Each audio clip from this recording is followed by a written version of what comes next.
Reciban todos un cordial saludo. Fundamentados en la importancia de los mecanismos de participación como herramientas promotoras del desarrollo, tanto para el país como para sus habitantes, estructuramos el presente video con el objeto de hacer un abordaje respecto al mecanismo de participación más empleado por los colombianos, es decir, el voto popular, donde de manera enfática se trae a colación no solo los parámetros que lo fundamentan, sino también su historia, antecedentes y demás características que lo constituyen como un elemento trascendental en la construcción de una democracia más participativa, donde los ciudadanos tengan la capacidad de emplearlo consciente y correctamente a fin de garantizar y forjar la consolidación de un mejor país.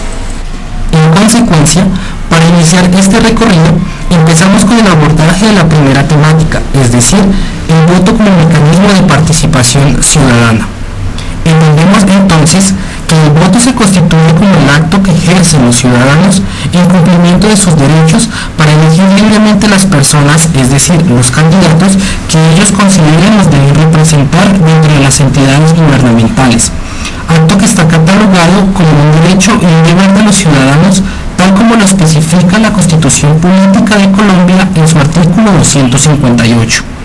De manera que el acto de votar se configura como una acción libre y personal que las personas realizan conscientemente, acorde con sus inclinaciones políticas respecto a la elección del candidato, esto en caso de que las elecciones sean para elegir presidente, alcaldes, gobernadores, representantes y demás. Posteriormente de haber estudiado los programas de gobierno con el objeto de contribuir a través de la facultad de elegir en la estructuración de las gestiones gubernamentales que se consideran más importantes para el país, puesto que se busca el bienestar común de la sociedad, claro está, siempre y cuando el candidato por el que se votó resulte ganador. Ahora bien, fundamentados en que el voto es un mecanismo de participación, se entiende que este no solo aplica para las elecciones de funcionarios públicos, sino que también se estructura orientado hacia otros mecanismos, tales como apoyar o rechazar un plebiscito, aprobar o rechazar un proyecto de ley, es decir, un referendo aprobatorio, o también con la finalidad de derogar una norma jurídica vigente, es decir, un referendo derogatorio, pronunciarse en una consulta popular y decidir si se revoca el mandato a un alcalde o gobernador, es decir, la revocatoria de mandato. En consecuencia, se puede decir que en esencia el voto es en la actualidad uno de los mecanismos de participación ciudadana más importantes y más utilizado por los colombianos, en tanto permite participar activamente en el acontecer de la actividad pública y política de la nación. A continuación vamos a realizar una breve reseña acerca de la historia y los orígenes del voto en Colombia. En el año 1810 nace el derecho al voto, pero de forma excluyente. Los esclavos, los analfabetas, las mujeres y los pobres no podían votar. En el año de 1853 se amplió el sufragio a hombres de más de 21 años y a los descendientes de los esclavos. Las dos guerras civiles más sangrientas del siglo XIX tuvieron su origen en conflictos sobre leyes electorales debido a que el gobierno siempre terminaba eligiendo, pues era el mismo gobierno el que contaba los votos. En el año de 1886, nuevamente se volvió a suprimir el derecho al voto a los analfabetas, quienes representaban más de la mitad de los colombianos, a menos que tuvieran propiedades o altos ingresos. En 1910 la reforma constitucional mantuvo el esquema de que solo pudieran votar para elegir presidente quienes supieran leer y escribir o tuvieran una considerable renta anual o propiedad raíz. En el año 1931 se determinó que en cada mesa de votación hubiera un recipiente con tinta indeleble para que el votante untara el dedo índice y quedara referenciada su acción de voto, con lo cual se buscaba evitar suplantaciones y disminuir fraudes. En el año 1936 se otorgó finalmente el derecho al voto a todos los hombres, adultos sin distinción, es decir, a los mayores de 21 años. Apenas hasta el año de 1954 se concede a la mujer el derecho de elegir y ser elegida a través del voto. En el año 1975 se reduce la mayoría de edad para poder votar de los 21 a los 18 años. En 1990 aparece el primer tarjetón electoral para las elecciones presidenciales. Quedaron atrás las papeletas en las que iban los nombres de los candidatos y que guardaban en sobres pequeños, las cuales se prestaban para una gran cantidad de fraudes. Para finalizar, en el año 2004 surge la Ley Estatutaria 892, la cual estableció el voto electrónico que hasta la fecha por razones de presupuesto solo ha sido aplicada en votaciones atípicas de gobernadores y alcaldes. Hasta aquí la breve reseña acerca de la historia y orígenes del voto. Ya habiendo hablado un poco de lo que es el voto y su historia, vamos a responder en unas breves preguntas sobre quiénes pueden votar y quiénes no pueden votar. ¿Quiénes pueden votar? Para las elecciones de presidente, vicepresidente, Senado, Cámara y Parlamento andino pueden votar todos los colombianos mayores de edad que hagan parte del censo electoral. ¿En qué consiste el censo electoral? El censo electoral consiste en la base de datos de todos los colombianos activos residentes, bien sea en el territorio nacional o en el exterior, que estén habilitados para ejercer los mecanismos de participación ciudadana o cualquier certamen electoral. ¿Qué documento debo presentar para votar? El único documento válido en el momento de sufragar es la cédula amarilla con hologramas.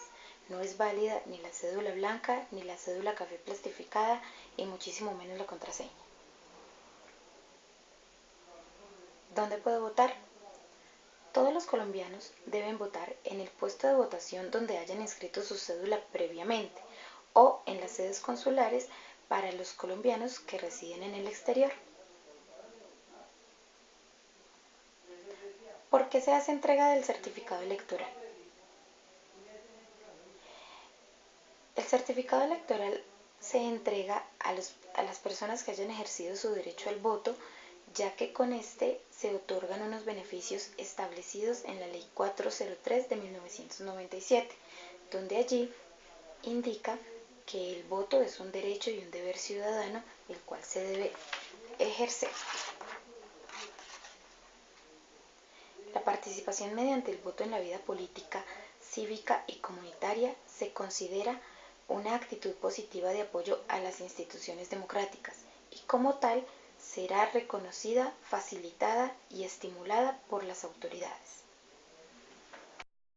Los mecanismos de votación según la Ley 134 del 94 son 7. Primero, el voto, estandarte de la democracia. A través de este mecanismo de participación, el ciudadano elige a quienes considera representarán de manera diligente y ética a las instituciones del Estado, así como a los intereses de la comunidad.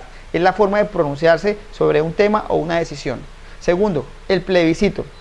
El mecanismo de participación promovido por el presidente de la República para que el pueblo se pronuncie sobre alguna decisión adoptada por el Ejecutivo, colocándolo a consideración de este para que lo apruebe o lo rechace. Tercero, el referendo. Es el mecanismo de participación convocado por un grupo de personas no menor al 10% del censo electoral según el ámbito territorial para que apruebe o rechace un proyecto de norma jurídica y se derogue una norma existente. El referendo puede ser aprobatorio o derogatorio.